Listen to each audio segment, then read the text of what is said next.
ਸਾਧ ਸੰਗਤ ਜੀ, ਸਾਰਿਆਂ ਨੂੰ ਪਿਆਰ ਤੇ ਸਤਿਕਾਰ ਭਰੀ ਸਤਿ ਸ੍ਰੀ ਅਕਾਲ ਜੀ। ਵਾਹਿਗੁਰੂ ਜੀ ਕਾ ਖਾਲਸਾ, ਸ਼੍ਰੀ ਵਾਹਿਗੁਰੂ ਜੀ ਕੀ ਫਤਿਹ। ਜਿੱਦਾਂ ਕਿ ਆਪਣਾ ਸਵਾਦਿਆ ਹੈ ਸਫ਼ਰਨਾਮਾ ਗੁਰੂ ਨਾਨਕ ਸਾਹਿਬ ਦਾ ਸਿਆਹਤ ਤੋਂ ਬਾਬਾ ਨਾਨਕ ਪੁੱਤਾ ਆਪਾਂ ਕਰ ਰਹੇ ਹਾਂ ਤੇ ਪਹੁੰਚੇ ਹੋਏ ਆਪਾਂ ਉਹਦੇ 5ਵੇਂ ਅਧਿਆਇ 'ਚ। ਤੇ ਅੱਜ ਆਪਾਂ ਜਾਣਾਂਗੇ ਕਿ ਇੱਕ ਪੂਰਨ ਸੰਤ ਨੂੰ ਮਿਲ ਰਹੇ ਨੇ। ਹੁਣ ਸਾਧੂ ਮਹਾਤਮਾ ਉਹਨਾਂ ਨੂੰ ਮਿਲਦੇ ਨੇ, ਪੂਰਨ ਸੈਯਦ ਪ੍ਰਿਥੀਪਾਲ ਸਿੰਘ ਜੀ ਨੂੰ, ਤੇ ਉਹਨਾਂ ਤੋਂ ਪੁੱਛ ਰਹੇ ਨੇ ਉਸ ਮਾਲਕ ਦੇ ਘਰ ਜਾਣ ਦੀ ਜੁਗਤੀ ਬਾਰੇ। ਤੇ ਉਹ ਮਹਾਤਮਾ ਉਹਨਾਂ ਨੂੰ ਦੱਸ ਰਹੇ ਨੇ ਕਿ ਕਿੱਦਾਂ ਉਹਨਾਂ ਦਾ ਮਿਲਾਪ ਹੋਇਆ ਉਸ ਮਾਲਕ ਨਾਲ, ਉਹਦੇ ਘਰ ਜਾਣ ਦਾ ਰਾਹ, ਤੇ ਕੀ ਉਹਨਾਂ ਦੀ ਹੁਣ ਅਵਸਥਾ ਹੈ, ਉਹ ਸਾਰਾ ਕੁਝ ਉਹ ਦੱਸ ਰਹੇ ਨੇ। ਅਖੀਰ ਤੱਕ ਬਣੇ ਰਹਿਣਾ ਸਾਧ ਸੰਗਤ ਜੀ। ਤੁਹਾਡਾ ਆਪਣਾ ਚੈਨਲ ਹੈ, ਚੈਨਲ ਨੂੰ ਸਬਸਕ੍ਰਾਈਬ ਕਰੋ, ਲਾਈਕ ਕਰੋ, ਕਮੈਂਟ ਕਰਕੇ ਜ਼ਰੂਰ ਦੱਸੋ ਕਿ ਤੁਹਾਨੂੰ ਸਵਾਦਿਆ ਕਿੱਦਾਂ ਦਾ ਲੱਗ ਰਿਹਾ ਹੈ। ਕਿਸੇ ਵੀ ਕਮੀ ਪੇਸ਼ੀ ਦੀ ਜ਼ਰੂਰਤ ਹੈ, ਜੇ ਕੋਈ ਵੀ ਤੁਹਾਨੂੰ ਕਮੀ ਪੇਸ਼ੀ ਲੱਗਦੀ ਹੈ ਤਾਂ ਉਹ ਵੀ ਆਪਣੀ ਬੱਚੀ ਨੂੰ ਜ਼ਰੂਰ ਦੱਸੋ, ਤਾਂ ਕਿ ਦੂਰ ਕਰਕੇ ਮੈਂ ਆਪਣੇ ਆਪ ਨੂੰ ਹੋਰ ਜ਼ਿਆਦਾ ਬਿਹਤਰੀਨ ਬਣਾ ਸਕਾਂ। ਆਓ ਜੀ ਆਪਾਂ ਹੁਣ ਸ਼ੁਰੂ ਕਰਦੇ ਹਾਂ। ਜਿਵੇਂ ਕਿ ਪਿਛਲੇ ਵੀਡੀਓਜ਼ ਦੇ ਦੌਰਾਨ ਆਪਾਂ ਜਾਣੇ ਹੀ ਆ ਵੀ ਜਿਹੜੇ ਸੈਯਦ ਪ੍ਰਿਥੀਪਾਲ ਸਿੰਘ ਜੀ ਨੇ, ਉਹ ਜਗ੍ਹਾ ਜਗ੍ਹਾ ਤੇ ਫਿਰ ਰਹੇ ਨੇ ਉਸ ਮਾਲਕ ਦੇ ਘਰ ਦਾ ਪਤਾ ਲਾਉਣ ਲਈ। ਤੇ ਉੱਤਰਾਖੰਡ ਦੇ ਵਿੱਚ ਉਹ ਗਏ ਨੇ, ਕਹਿੰਦੇ ਜਿਗਿਆਸੂ ਰੂਪ ਅਵਸਥਾ 'ਚ। ਮਹਾਰਿਸ਼ੀ ਸੰਤ ਬਾਬਾ ਕਮਾਲੀਏ ਦੇ ਦੀਦਾਰ ਉਹਨਾਂ ਨੂੰ ਹੋਏ ਓਕਾੜਾ ਵਿਖੇ, ਜਿਹੜਾ ਕਿ ਜ਼ਿਲ੍ਹਾ ਮਿਟਗੁਮਰੀ 'ਚ ਸੀ। ਤਾਂ ਉਹ ਸੰਤ ਬਾਬਾ ਕਮਾਲੀਏ ਜਿਹੜੇ ਸੀਗੇ, ਉਹ ਕਹਿੰਦੇ ਸੈਯਦ ਪ੍ਰਿਥੀਪਾਲ ਜੀ ਨੂੰ, ਕਹਿੰਦੇ ਪੁਰਖਾ ਤੂੰ ਐਸੇ ਦਾਇਰੇ 'ਚ ਆ ਗਿਆ ਹੈ ਜੋ ਸ਼ੇਰਾਂ ਦਾ ਵਾੜਾ ਹੈ, ਤੇ ਇਸ ਵਾੜੇ 'ਚ ਸਭ ਨੂੰ ਆਪਣੀ ਕਮਾਈ ਤੇ ਮਾਰੀ ਹੋਈ ਵਸਤੂ ਤੇ ਨਾਜ਼ ਹੈ। ਤੂੰ ਆਲਮ ਹੈ, ਆਪਣਾ ਸ਼ਿਕਾਰ ਮਾਰ ਕੇ ਖਾਈ। ਹੁਣ ਇੱਥੇ ਉਹ ਇਸ਼ਾਰਾ ਕਰ ਰਹੇ ਨੇ, ਸੰਕੇਤਕ ਭਾਸ਼ਾ 'ਚ ਗੱਲ ਕਰ ਰਹੇ ਨੇ। ਤਾਂ ਪ੍ਰਿਥੀਪਾਲ ਸਿੰਘ ਜੀ ਕਹਿੰਦੇ ਨਿਮਰਤਾ ਸਹਿਤ, ਕਹਿੰਦੇ ਮਹਾਪੁਰਸ਼ੋ ਜੁਗਤੀ ਦੱਸੋ। ਤਾਂ ਉਹਨਾਂ ਨੇ ਕਹਿੰਦੇ ਦੋ ਗੱਲਾਂ ਕਹੀਆਂ ਮੈਨੂੰ। ਪਹਿਲੀ, ਧਾਰਮਿਕ ਵਿਦਿਆ ਤੇ ਗੁਰੂ ਘਰ ਦੇ ਜਸ ਦੀ ਪ੍ਰਾਪਤੀ ਕਰੀ, ਤੇ ਦੂਜੀ, ਕੋਈ ਪੂਰਾ ਸੰਤ ਲੱਭਣ ਦੀ ਕੋਸ਼ਿਸ਼ ਕਰੀ। ਗੁਰੂ ਦੀ ਮਿਹਰ ਹੈ, ਬੇਅੰਤ ਹੀਰੇ ਨੇ। ਤਾਂ ਇਹ ਸੁਣ ਕੇ ਪ੍ਰਿਥੀਪਾਲ ਜੀ ਬੇਨਤੀ ਕਰਦੇ ਨੇ, ਮਹਾਰਾਜ ਤੁਹਾਡੇ ਤੋਂ ਵੱਧ ਸੰਤ ਕੌਣ ਹੈ? ਤਾਂ ਉਹ ਕਹਿੰਦੇ ਇਹ ਗਲਤ ਹੈ, ਮੈਂ ਤਾਂ ਆਪ ਤਲਾਸ਼ 'ਚ। 1 ਮਹੀਨਾ ਪ੍ਰਿਤੀਪਾਲ ਜੀ ਕਹਿੰਦੇ ਮੈਂ ਉਹਨਾਂ ਦੇ ਨਾਲ ਰਿਹਾ, ਤੇ ਇਸ ਦੌਰਾਨ 'ਚ ਉਹਨਾਂ ਨੇ ਸ਼੍ਰੀ ਮੂਲ ਮੰਤਰ ਜੀ ਦੀ ਦੀਖਿਆ ਤੇ ਵਿੱਚ ਬਾਣੀ ਅੰਮ੍ਰਿਤ ਸਾਰੇ ਦਾ ਮਹਾ ਇਸ਼ਾਰਾ ਕੀਤਾ ਉਹਨਾਂ ਨੂੰ। ਤੇ ਵਿਛੜਨ ਸਮੇਂ ਕਹਿੰਦੇ ਉਹਨਾਂ ਨੇ ਹਰਦੁਆਰ ਕਨੀ ਇਸ਼ਾਰਾ ਕਰਕੇ ਪੂਰੇ ਸੰਤਾਂ ਨੂੰ ਮਿਲਿਓ ਦਾ ਵਚਨ ਕੀਤਾ। ਇਹ ਵਚਨ ਕਹਿੰਦੇ ਮਿਟਗੁਮਰੀ ਦੇ ਪਲੇਟਫਾਰਮ ਦੇ ਉੱਤੇ ਹੋਏ। ਸਮਾਂ ਕਹਿੰਦੇ ਗੁਜ਼ਰਦਾ ਗਿਆ, ਤੇ ਇੱਕ ਵੇਰਾ ਕਿਰੇ ਅਬਦੁੱਲਾਪੁਰ ਜਗਾਦਰੀ ਦੇ ਗੁਰਦੁਆਰਾ ਸਾਹਿਬ ਦੀ ਸੇਵਾ ਕਰ ਰਹੇ ਸੀ ਉਹ, ਤੇ ਇੱਕ ਮਹਾਂਪੁਰਸ਼ ਮਿਲੇ ਉਹਨਾਂ ਨੂੰ ਜੋ ਕਿ ਹਰਿਦੁਆਰ ਜਾ ਰਹੇ ਸੀ। ਕਹਿੰਦੇ 2 ਦਿਨ ਦੀ ਕੀਤੀ ਸੇਵਾ 'ਚ ਉਹ ਰਿੱਝ ਗਏ। ਤਾਂ ਪ੍ਰਿਤੀਪਾਲ ਜੀ ਨੂੰ ਕਹਿੰਦੇ ਚਲੋ ਤੁਹਾਨੂੰ ਹਰਿਦੁਆਰ ਦੇ ਦਰਸ਼ਨ ਕਰਾ ਲਿਆਈਏ। ਹੁਣ ਉਹਨਾਂ ਨੇ 7 ਵਚਨ ਕਹਿ ਕੇ ਘਰ ਵਾਲਿਆਂ ਤੋਂ 3 ਦਿਨ ਦੀ ਮੌਲਤ ਲੈ ਲਈ, ਤੇ ਸੰਤਾਂ ਦੇ ਨਾਲ ਗੰਗਾ ਦੇ ਇਸ਼ਨਾਨ ਤੋਂ ਉਪਰੰਤ ਪਹੁੰਚੇ ਰਿਸ਼ੀਕੇਸ਼ ਦੀਆਂ ਝਾੜੀਆਂ ਦੇ ਸਾਧੂਆਂ ਦੇ ਦਰਸ਼ਨਾਂ ਲਈ। ਜਦ ਕਹਿੰਦੇ ਅਸੀਂ ਹੇਠਾਂ ਪੁੱਜੇ ਤਾਂ ਇੱਥੇ ਇੱਕ ਸਤਸੰਗ ਦੇਖਿਆ। ਪ੍ਰਿਤੀਪਾਲ ਜੀ ਕਹਿੰਦੇ ਜੋ ਮੇਰੇ ਲਈ ਬਹੁਤ ਵਿਚਿੱਤਰ ਸੀ। ਇੱਕ ਵੱਡੀ ਸਾਰੀ ਚੱਟਾਨ ਦੀ ਚੋਟੀ ਤੇ ਕਹਿੰਦੇ ਸ਼੍ਰੀ ਗੁਰੂ ਗ੍ਰੰਥ ਸਾਹਿਬ ਜੀ ਮਹਾਰਾਜ ਦਾ ਪ੍ਰਕਾਸ਼ ਸੀ ਉੱਥੇ, ਤੇ ਤਾਬਿਆਂ 'ਚ ਇੱਕ ਨਾਗੇ ਮਹਾਤਮਾ ਮਹਾਯੋਗੀ ਬੈਠੇ ਅਲੌਕਿਕ ਅਲੰਕਾਰ 'ਚ ਕਥਾ ਕਰ ਰਹੇ ਸੀ। ਕਹਿੰਦੇ ਸੰਗਤਾਂ 'ਚ ਵੀ ਨਾਗੇ ਉਦਾਸੀ ਨਿਰਮਲੇ ਬੇਅੰਤ ਭੇਖਾਂ ਦੇ ਸਾਧੂ ਜਿਹੜੇ ਸੀ ਉਹ ਸਜੇ ਹੋਏ ਸੀ। ਕਹਿੰਦੇ ਇਹਨਾਂ ਵਿੱਚ ਮੇਰੇ ਵਰਗਾ ਕੇਸਾਧਾਰੀ ਕਿਰਪਾਨ ਕਛਹਿਰਾਧਾਰੀ ਇੱਕ ਵੀ ਨਹੀਂ ਸੀ। ਜਦੋਂ ਕਥਾ ਦਾ ਕਹਿੰਦੇ ਬ੍ਰਹਮਮਈ ਉਪਦੇਸ਼ ਸਮਾਪਤ ਹੋਇਆ ਤਾਂ ਦਾਸ ਨੇ ਕਥਾਕਾਰ ਮਹਾ ਵਿਅਕਤੀ ਨੂੰ ਪ੍ਰਸ਼ਨ ਕੀਤਾ ਵੀ ਇਹ ਗੁਰੂ ਗ੍ਰੰਥ ਸਾਹਿਬ ਜੀ ਦੀ ਬਾਣੀ ਕੇਵਲ ਸਿੱਖਾਂ ਲਈ ਹੀ ਹੈ ਜਾਂ ਇਸ ਬਾਣੀ ਨੂੰ ਹਰ ਕੋਈ ਆਵਾਜ਼ ਪੜ੍ਹ ਸਕਦਾ ਹੈ? ਤਾਂ ਫਿਰ ਉਹਨਾਂ ਨੇ ਉੱਤਰ ਦਿੱਤਾ ਪ੍ਰਿਥੀਪਾਲ ਜੀ ਨੂੰ, ਕਹਿੰਦੇ, हे दयालु पुरुषा, सिंहों को बहुत टपला लग गया है कि नानक देव जी की वाणी के हम ही मालिक हैं तथा सिंहों की ही ये मोक्ष दाती है। ऐसा नहीं है, बल्कि इस वाणी ने सर्वमात लोक के जीवों की कल्याण करनी है। ਤਾਂ ਪ੍ਰਿਥੀਪਾਲ ਜੀ ਬੇਨਤੀ ਕਰਦੇ ਨੇ, ਫਿਰ ਮਹਾਰਾਜ ਯਥਾਰਥ ਬਾਣੀ ਦਾ ਭੇਦ ਦੱਸਣ ਦੀ ਕਿਰਪਾ ਕਰੋ, ਪੰਜ ਸ਼ਬਦ ਤੇ ਅਨਾਹਤ ਦੀ ਧੁਨ ਦੀ ਰਾਹ ਦੱਸੋ। ਤਾਂ ਉਹ ਹੱਸ ਕੇ ਕਹਿੰਦੇ, ਇਹ ਤਾਂ ਪੂਰੇ ਮਹਾਯੋਗੀ ਹੀ ਬਤਲਾ ਸਕेंगे।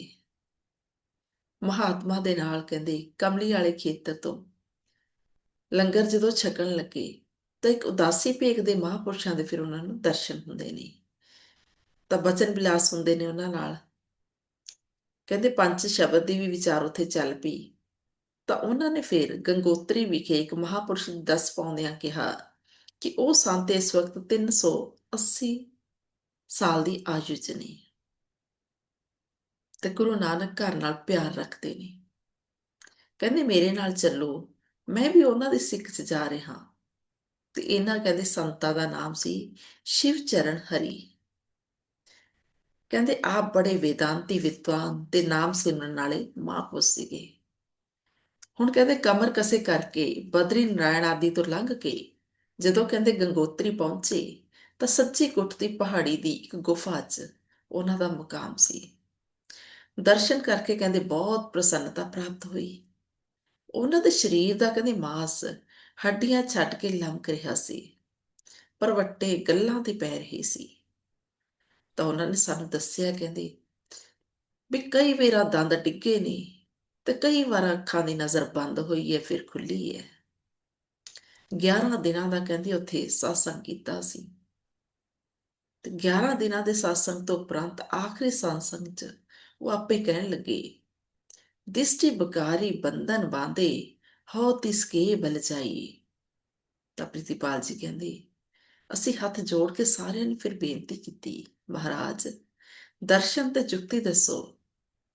ਤਾਂ ਉਹਨਾਂ ਨੇ फरमाया, यह भाई कमाई है, शब्द के योग से ही ये चीज मिलेगी।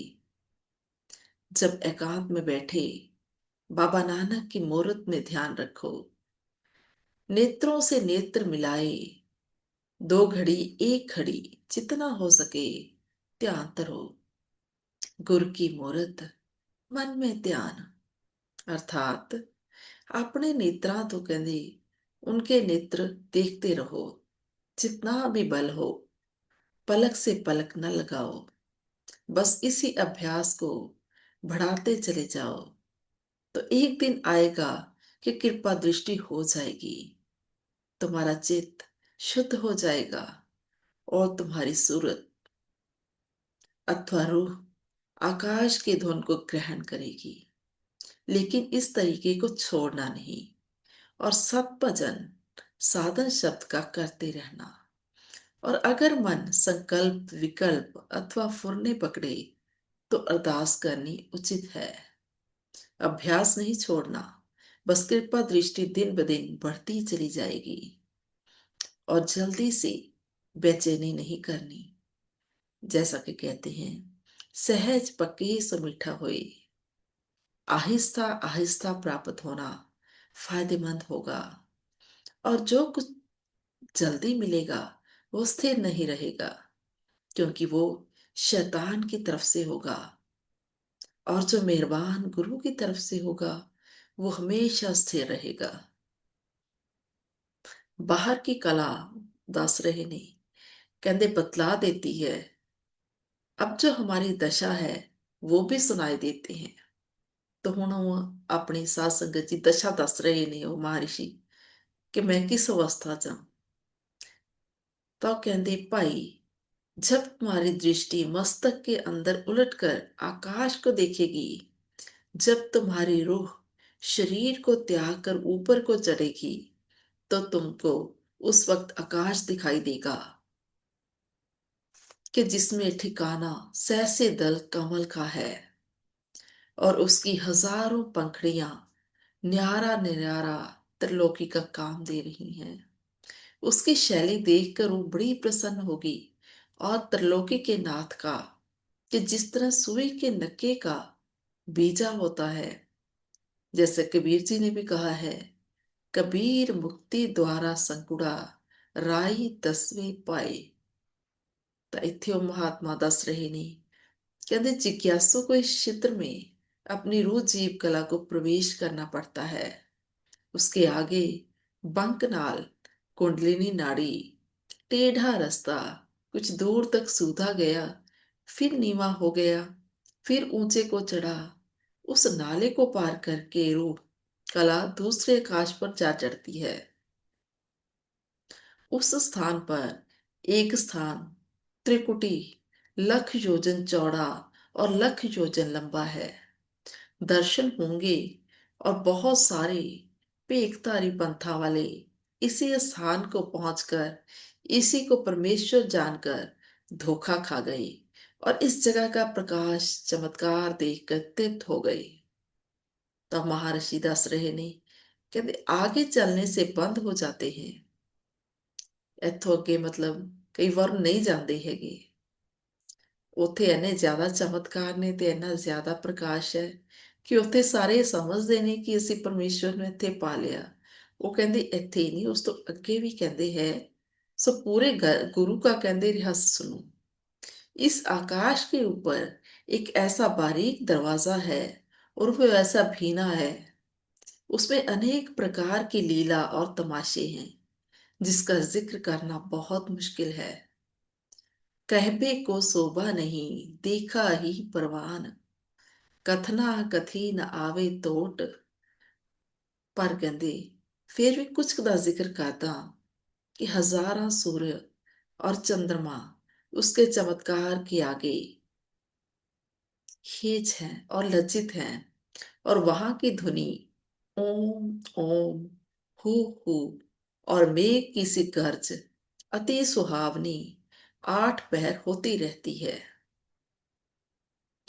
जैसे गुरु अर्जन देव जी ने भी फरमाया है, मलार महला पंचवा, कि प्रिय की शोभा सुहावनी नीकी, हा हा हु गंधर्व अपसरा आनंद मंगल रस गावनी नीकी रहाओ। तो कहते इस स्थान तो प्राप्त होके रूह ਨੂੰ बड़ा ही आनंद प्राप्त होता है। कहते यहाँ रूह अति पवित्र और सूक्ष्म हो जाती है। चेतन देश की खबर उस स्थान से प्रतीत होना कहते प्रारंभ होता है, और कई दिन वहां निवास करके और बेअंत ही रूह कला अपचरा के शरीर धारण करके अनेक स्थानों पर पर्यटन कर रही हैं। अति सूक्ष्म पवित्र भोजन, अति मधुर उत्तम भोजन, मिठाई आदि तरोताजा तैयार है वहां पर, और शोभनिक राग रागनी हर तरफ हो रही है। उस आनंद को पहुंची हुई रूह ही जान सकती है। महात्मा कह रहे नहीं कि कथन से बाहर है। जिਵੇਂ कबीर साहब भी कहते नहीं, कहो कबीर गूंगे गुड़ खाया। इस जगह पर कहते अमृत के झरने हैं। धुन फिर कहते ऊपर को चढ़ती है, चढ़ते चढ़ते करोड़ योजन ऊपर चढ़कर तीसरा पर्दा तोड़कर सुन मंडल में प्रवेश होती है, जिसके जिसको कहते हैं मुसलमान फकीर आलमे लाहौत कहते हैं। उसकी तारीफ वो महर्षि कह रहे नहीं, क्या करूं, कहने से बाहर है कि उस स्थान पर रूहें बहुत विलास करती हैं। वहां का प्रकाश ऐसा है कि 12-12 हिस्से त्रिकुटी के प्रकाश से ज्यादा प्रतीत होता है। अमृत के भरे हुए वहां पर तालाब हैं, मानसरोवर जगह जगह पर दिखाई देते हैं, और अनेकों ही नंदन वन फले फूले दिखलाइया देते हैं।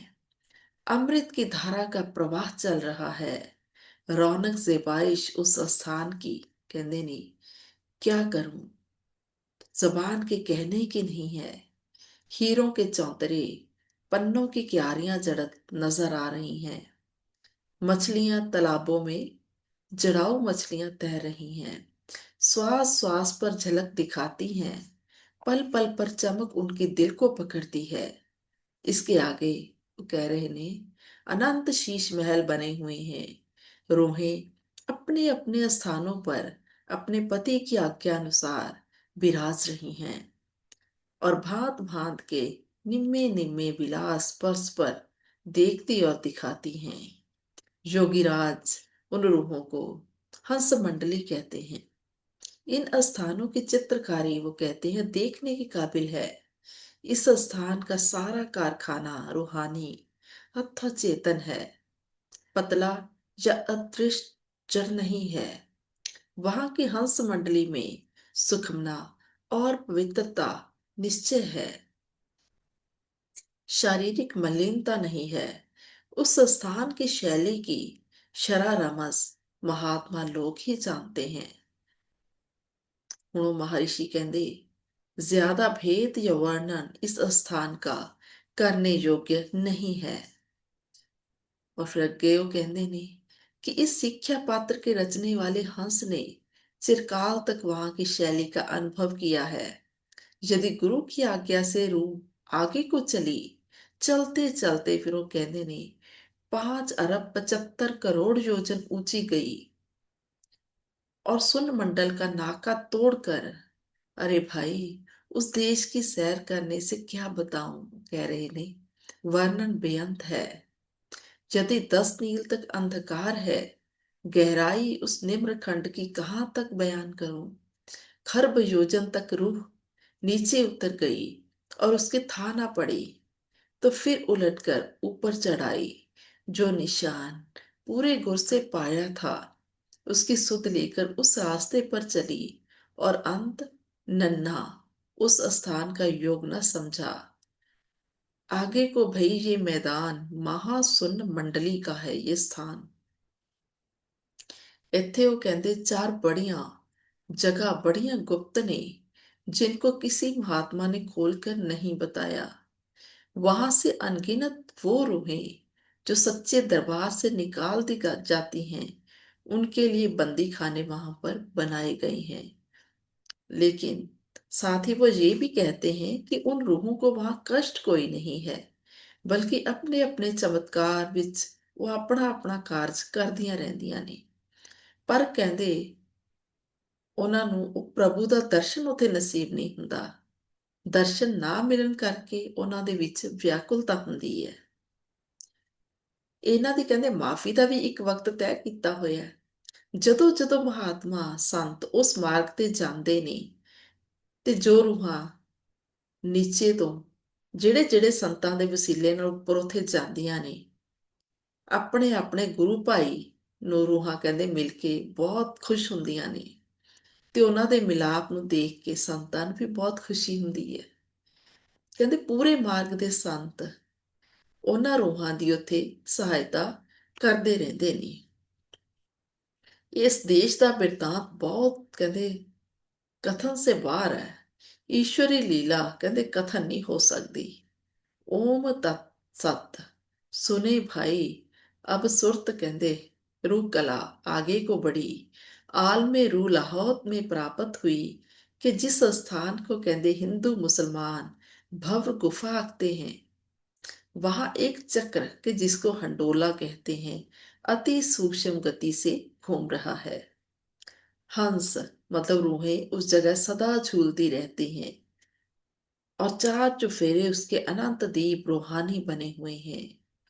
उन दीपों से अल्लाह अल्लाह और सोहम सोहम की ध्वनि सदैव उठ रही है और हंस हमेशा उनसे विलास करती रहती हैं। इस स्थान की और जो सिफ्त है वो लिखने से बाहर है, देखने के ही लायक है। महर्षि कहते कथन से बाहर है, देखे ही बनावे तन तन धन्यकार। जब कहते इस मार्ग की कमाई करती करती रूह पहुंचेगी तो आपे ही सभी देख लेंगे। मुनासिब है यहां पहुंचने की कमाई करें। शब्द की तुनी अभ्यास को मत त्यागो। अब यहाँ की सैर करके रूह वो कहते ने आगे को चली आकाश मार्ग होकर ऊंचे चढ़ती जाती है। भाई दूर से सुगंधा अलग अलग तरह ਦੀਆਂ ਕਹਿੰਦੇ ਭਾਂਤ ਭਾਂਤ ਦੀਆਂ ਇਤਰਾਂ ਦੀਆਂ ਲਪਟਾਂ ਸੁਗੰਧਾਂ ਆਉਂਦੀਆਂ ਚਲੀਆਂ ਜਾਂਦੀਆਂ ਨੇ ਤੇ ਕਹਿੰਦੇ ਫਿਰ ਬਾਂਸੁਰੀਆਂ ਦੀਆਂ ਧੁਨਾਂ ਅਨੰਤ ਆਵਾਜ਼ਾਂ ਸੁਣਨ ਚ ਆਉਂਦੀਆਂ ਨੇ। ਉਹਨਾਂ ਨੂੰ ਕਹਿੰਦੇ ਸਰਵਣ करती और सुगंधी लेती हुई रूह आगे को बढ़ती चली जाती है। जब इस मैदान के पार पहुंची तब नाका सतलोक प्राप्त हुआ। वहां से धुन सत सत हक हक ਬੀਨ ਦੇ ਵਾਜੇ ਚੋਂ ਨਿਕਲਦੀ ਸੁਣੀ ਤੇ ਉਸ ਨੂੰ ਸੁਣ ਕੇ ਸੁਰਤ ਰੂਹ ਮਧੂਮਤੀ ਦੀ ਨਿਆਈ ਖਿੱਚੀ ਚਲੀ ਜਾਂਦੀ ਹੈ। ਉੱਥੇ ਕਹਿੰਦੇ ਨਹਿਰਾਂ ਸੁਨਹਿਰੀ ਤੇ ਰੁਪਹਿਰੀ ਨੇ ਅੰਮ੍ਰਿਤ ਨਾਲ ਭਰੀਆਂ ਹੋਈਆਂ ਨੇ ਤੇ ਵੱਡੇ ਵੱਡੇ ਬਾਗ ਦਿਖਾਈ ਦਿੰਦੇ ਨੇ ਤੇ ਉਸ ਬਾਗ ਦਾ ਇੱਕ ਇੱਕ ਬਿਰਛ ਕਰੋੜ ਕਰੋੜ ਯੋਜਨ ਦੀ ਉਚਾਈ ਰੱਖਦਾ ਹੈ ਤੇ ਸੂਰਜ ਤੇ ਚੰਦਰਮਾ ਕਹਿੰਦੇ ਉੱਥੋਂ ਦੇ ਜਿਹੜੇ ਫੁੱਲ ਨੇ ਤੇ ਫਲ ਨੇ ਉਹਨਾਂ ਦੀ ਜਗ੍ਹਾ ਤੇ ਸੂਰਜ ਤੇ ਚੰਦਰਮਾ ਲੱਗੇ ਹੋਏ ਨੇ ਬੂਟਿਆਂ ਦੇ ਉੱਤੇ। ਅਨੇਕ ਰੂਹਾਂ ਕਹਿੰਦੇ ਉਹਨਾਂ ਬਿਰਛਾਂ ਤੇ ਜਾਨਵਰਾਂ ਦੀ ਜਗ੍ਹਾ ਚਹਿ ਚਹਿ ਤੇ ਵਿਲਾਸ ਕਰ ਰਹੀਆਂ ਨੇ। ਉਸ ਅਸਥਾਨ ਦੀ ਅਚਰਜ ਲੀਲਾ ਹੈ। ਕਹਿੰਦੇ ਬਿਆਨ ਨਹੀਂ ਕੀਤਾ ਜਾ ਰਿਹਾ, ਜ਼ਬਾਨ ਗੁਰਗੁਣਾ ਰਹੀ ਹੈ। ਰੂਹ ਕਹਿੰਦੇ ਇਸ ਲੀਲਾ ਨੂੰ ਦੇਖ ਕੇ ਸੱਤ ਲੋਕ ਚ ਪ੍ਰਾਪਤ ਹੋਈ ਤੇ ਸਤਪੁਰਖ ਦਾ ਦਰਸ਼ਨ ਪਾਇਆ ਉੱਥੇ। अरे भाई कहते अब सतपुरुष के स्वरूप को कथन करता हूं। उसका आश्चर्य स्वरूप प्रकाशवान है कि करोड़ों सूर्य चंद्रमा भी उसके आगे शर्मसार हैं। जबकि एक एक रोम की ये प्रशंसा है तो बताओ हजारों रोमों की प्रशंसा कैसे लिखी जाए। फिर सोचो शरीर की प्रशंसा की गुंजाइश कहाँ हो सकती है। नैन नासका स्वर्ण मुख हाथ पांव का क्या कथन करूं। भाइयों महज नूर ही नूर दिखाई दी गया। नूर का समंदर कहूं तो नहीं बनता। फिर वो कहते ने एक पदम पालंक श्रेष्ठ लोकदाय पालक प्रमाण त्रिलोकी के एक पलंग का है। फिर लंबाई चौड़ाई सतलोकी कितनी शुमार में आ सकती है। समझ और अनुमान काम नहीं करते। पवित्र हंस यानी रूहें वहां निवास करती हैं। उन्हें हंस कहते हैं। वो सतपुरुष का दर्शन करती हैं और बीन की धुनी हर एक स्थान से श्रवण कर रही है। अमृत भोजन रोज खा रही हैं। इस मुकाम का विलास देखकर फिर वो कहते ने रूह आगे को चली और अलख लोक में प्रवेश होकर अलख पुरख का दर्शन पाया। एक संख का घेर इस लोक का है। अरब खरब सूरजों का प्रकाश अकाल पुरख के एक एक रोम में बिना है। वहां से सुरत और ऊपर को चली अगम लोक में प्राप्त भई जिसका घेर महासंग पालन का है और करोड़ संघ की काया अगम पुरख की है। वहां के हंसों के रूप भी आश्चर्य हैं। विलास भी वहां के आश्चर्य रूप हैं। और इस मुकाम पर बहुत देर विश्राम किया। इससे आगे अनामी पुरख का दर्शन किया और उसमें लीन भये जिसकी लीला बेअंत अद्भुत है। ये संतों का निज रूप स्थान है। स्वरूप स्थान वही है। इसको प्राप्त होकर सर्व महा संयगन चुप हो गए। यानी महर्षि कहते ਇੱਥੇ ਪੁੱਜ ਕੇ ਸਾਰਿਆਂ ਨੂੰ ਚੁੱਪ ਧਾਰਨੀ ਪੈਂਦੀ ਹੈ। ਇਸ ਲਈ ਮੈਂ ਵੀ ਚੁੱਪ ਧਾਰਦਾ। ओम तत् सत ओम नमः। अरे गुरु नानक के प्यार करने वालों, ये बड़ी गति नानक जी के संतों महात्माओं की है। और जो प्रथम स्थान पर ही स्थित हो गए हैं उसी के अपार बेअंत उसी को कहने लग गए हैं। वो दूसरों को क्या निश्चय कर सकेंगे। बिना पूरे संतों महात्माओं के ऐसी गति को कोई नहीं जान सकता। निश्चय में उन स्थानों का उन्हीं को हो सकता है जिनको इन स्थानों के भेदी संत महात्मा मिले होंगे। उनको इनके वचनों पर विश्वास होगा और वो निश्चय करेंगे। ये वो मुकाम है जिनका भेद गुरु नानक ने ही अपनों पर खोला है। इस मुकाम को न पैगंबर साहब जान सके, क्योंकि उन पर ये मुकाम खुले ही नहीं, और ना ही व्यास विशिष्ट पर खुले हैं। ना ही उन्होंने जाना है और ना ही वो प्राप्त हुए हैं। ते अगे कहने ने वो महर्षि, जब तुम इन मुकामों का जिक्र हिंदू और मुसलमान के आगे करोगे तो वो निश्चय ही नहीं करेंगे। उनको ऐसा जिक्र करना ही नामुनासिब है, क्योंकि पैगंबर साहब कुरान मजीद के पाबंद हैं और हिंदू व्यास विशिष्ट और वेदों के कैदी हैं।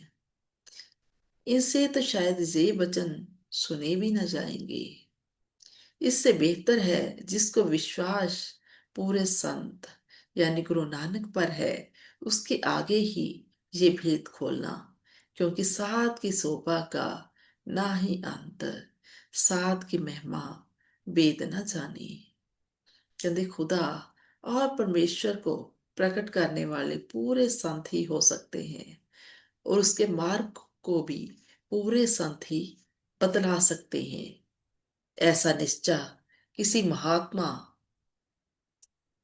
संत जिज्ञासु का हो तो उसको ये राह बताना सिखलाना फायदा करेगा। जिਵੇਂ ਕਹਿੰਦੇ ਨੇ ਗੁਰਬਾਣੀ ਚ, ਵਿਣ ਗਾਹਕ ਗੁਣ ਵੇਚੀਏ तो गुण सहगो जाए, गुण का गाहक जे मिले तो गुण लाख विकाए।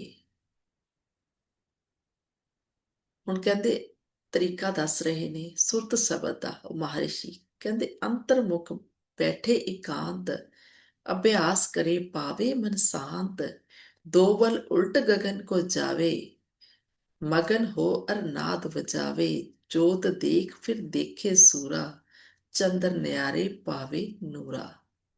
सत लोग पहुंचे और बसे, सुन सुन धुन सुरत तब हंसे, तब सतगुर की जानी महिमा, जिन प्रताप बाजी तुन बीना, अलख अगम अरमला अनामी, अब कहो नानक, अब कहो धन नानक तेरी बाणी। ਤਾਂ ਇਹ ਸੀਗਾ ਸਾਧ ਸੰਗਤ ਜੀ ਅੱਜ ਦਾ ਬਹੁਤ ਹੀ ਸੋਹਣਾ ਜਿਹਾ ਸਵਾਦਿਆ। ਮੈਨੂੰ ਤਾਂ ਇਸ ਨੂੰ ਪੜ੍ਹ ਕੇ ਬਹੁਤ ਵਧੀਆ ਲੱਗਿਆ। ਜਿਵੇਂ ਕਹਿੰਦੇ ਹੁੰਦੇ ਨੇ ਲੂ ਕੰਡੇ ਖੜੇ ਹੋ ਗਏ। ਤਾਂ ਇੱਕ ਪੂਰਨ ਸੰਤ ਦੁਆਰਾ ਆਪਣੀ ਅਵਸਥਾ ਬਿਆਨ ਕੀਤੀ ਗਈ ਹੈ। ਸਾਧ ਸੰਗਤ ਜੀ ਆਪਾਂ ਵੀ ਕੋਸ਼ਿਸ਼ ਕਰੀਏ ਉਸ ਰਾਹ ਤੇ ਤੁਰਨ ਦੀ ਤੇ ਧਿਆਨ ਦੀ ਪੌੜੀ ਚੜ੍ਹਨਾ ਸ਼ੁਰੂ ਕਰੀਏ। ਬਹੁਤ ਬਹੁਤ ਸ਼ੁਕਰੀਆ ਤੁਸੀਂ ਮੈਨੂੰ ਇੰਨੇ ਪਿਆਰ ਨਾਲ ਸੁਣਿਆ। ਸਭ ਦਾ ਬਹੁਤ ਬਹੁਤ ਸ਼ੁਕਰਾਨਾ। ਜਲਦੀ ਹੀ ਆਪਾਂ ਫਿਰ ਮਿਲਦੇ ਹਾਂ ਅਗਲੀ ਵੀਡੀਓ ਦੇ ਨਾਲ।